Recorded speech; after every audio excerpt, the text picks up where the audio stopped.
I am shocked. I escaped a cave of shadows and then specified how life and society could be better. I am Plato, and I just recently returned from a glimpse of your present to find that you paid me no heed. You built an even larger cave based on even larger myths than the Greek pantheon of my time. Back then, I outlined clearly how to build a city, a direction more than a map. The goal was to rule by wisdom, not by volume. Offices were to be held by those who proved competence, not those who mastered flattery. Children were to be trained to define their premises before they debated, to love a clean proof, to climb from opinion to knowledge, rationally.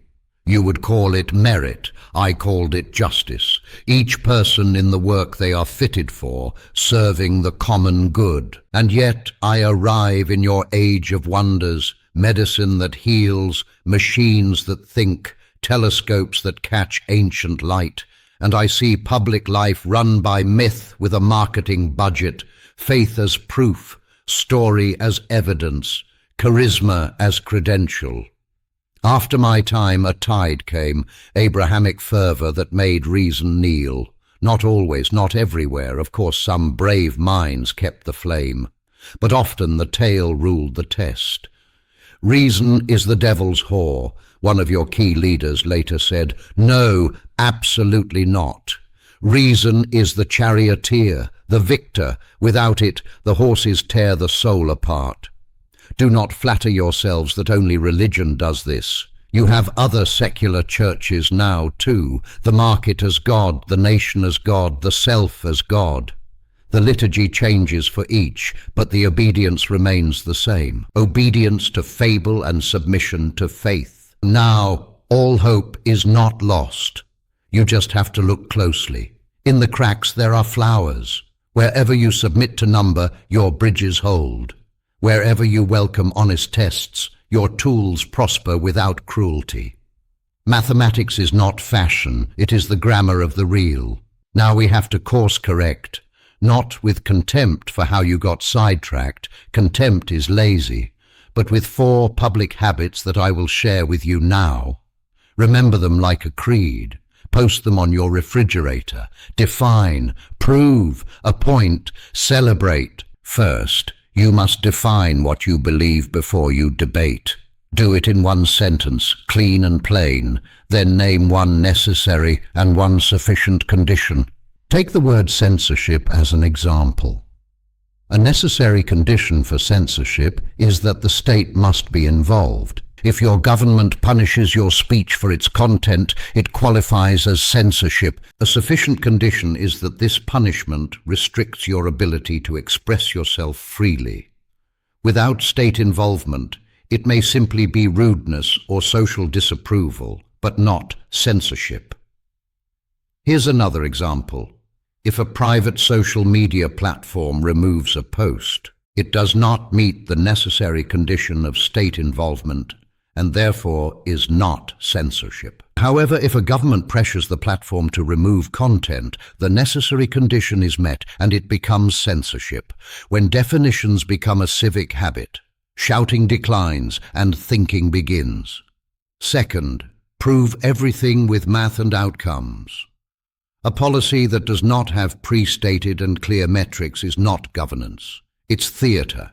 Say what you want to achieve and expect to change, by how much and by when.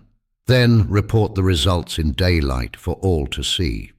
For example, if a city claims a new recycling program will reduce landfill waste by 30% in 1 year, they must measure waste levels before and after implementation and share the data. If truth is of God, it will not fear measurement. If truth is of nature, it will not break under a scale. Third, appoint positions based on competence.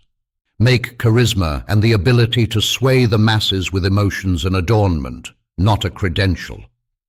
There must be published criteria for office. Test candidates for knowledge, for judgment, and for past results. Reward the craft of governing like you reward a surgeon's skill. Legitimacy flows from performance, not pageantry. For example, imagine hiring a surgeon. Would you choose someone based on their charm or their ability to deliver an inspiring speech? Of course not. You would demand proof of their training experience and success rate in the operating room. The same principle should apply to public office.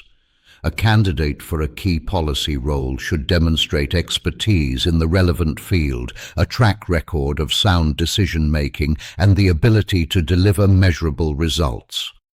Without these standards, governance becomes a popularity contest, and the consequences can be as dire as letting an untrained surgeon into the operating room. Fourth, celebrate reason as a civic right.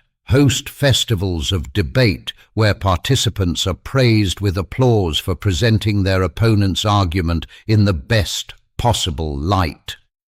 Logical errors are pointed out kindly, and everyone comes together to share a meal afterward. Why present your opponent's argument instead of tearing it down? Because it demonstrates intellectual honesty and respect. It's not about strengthening your own argument directly, but about engaging with the best version of the opposing view to refine your own thinking and foster mutual understanding. What else for my fourth point? Build public dashboards for policies. Teach children to love the feeling of a claim that survives a hard question. Establish these types of rituals that celebrate reason, because rituals can serve truth as well as myth. Build them. In addition, carry a few rules in your pocket. Charisma is not a credential, results are. If your claim cannot name what would change your mind, it is not a belief. It is an emotional badge that needs to be honestly doubted. And if any story demands immunity from questions, and it is asking for your complete obedience and not your respect, throw it away immediately. Here's a challenge for you right here and right now. Pick a controversial or emotionally charged word, something everyone argues about, and define it clearly in one simple sentence. For example, take the word freedom and define it as the ability to act, speak, or think without external coercion within the limits of others' rights. Then identify one specific outcome or piece of evidence that would make you admit I was wrong. For instance, if someone showed that your definition allows harm to others, you might need to reconsider. Post it in the comment section below, and I will highlight the clearest and most thoughtful responses. I tried to pull my city from a cave of shadows and myth. Since then, you built a brighter cave with screens instead of torches that have metrics that serve myth instead of mastering them. Now it's time to turn around. The light still stands where it has always stood. It may sting at first, of course, but then the outlines will return.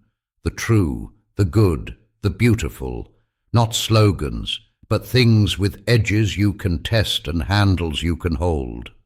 Keep your stories if they help you love those things I just mentioned. Abandon any story that teaches you to hate the mind that seeks to understand them. Remember the 4 habits: define, prove, appoint, celebrate. Do this, and when I visit again, perhaps I will not find a cave, but a city learning at last to live in the sun. Finally, if you made it this far, thank you. Please subscribe to this channel to hear more from historical characters like myself on what they learned when they were brought to see your modern times.